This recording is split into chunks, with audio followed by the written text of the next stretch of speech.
আসসালামু আলাইকুম ওরহমতুল্লাহ। আমি তামজিদ, আমার সাথে আছে মোহান, মিশকাত ও আফরাদ। আমরা চারজনেই প্রতি শুক্রবারে জুমার নামাজ আদায় করতে বিভিন্ন মসজিদে যাই।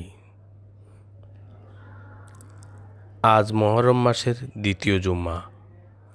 আমরা দীর্ঘদিন যাবৎ এই মসজিদে যাওয়ার এই ধারাবাহিকতায়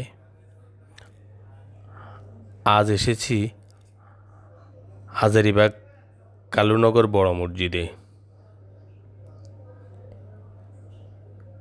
প্রতি শুক্রবারে মসজিদে যাওয়াই আমাদের এক আনন্দের। তাই আপনাদেরকেও পরিচয় করিয়ে দিতে চাই ঢাকা শহরের নান্দনিকতায় সাজানো মসজিদগুলো।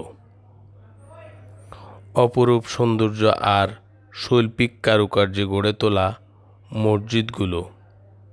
এই মসজিদটি অনেক পুরাতন। এই মসজিদটি 3 তলা বিশিষ্ট। মসজিদের চারপাশে প্রচুর জায়গা আছে। এখানে শেড করা আছে। প্রায় 7,000 মানুষ একসাথে নামাজ আদায় করতে পারে। যদি পারেন একদিন এই মসজিদে নামাজ আদায় করার দাওয়াত রইল। আমাকে উৎসাহী রাখতে চ্যানেলটি সাবস্ক্রাইব করে রাখবেন ইনশাআল্লাহ। তাহলে প্রতি শুক্রবার একটি করে মসজিদের পরিচয় পাবেন। আসসালামু আলাইকুম ওয়া রাহমাতুল্লাহ।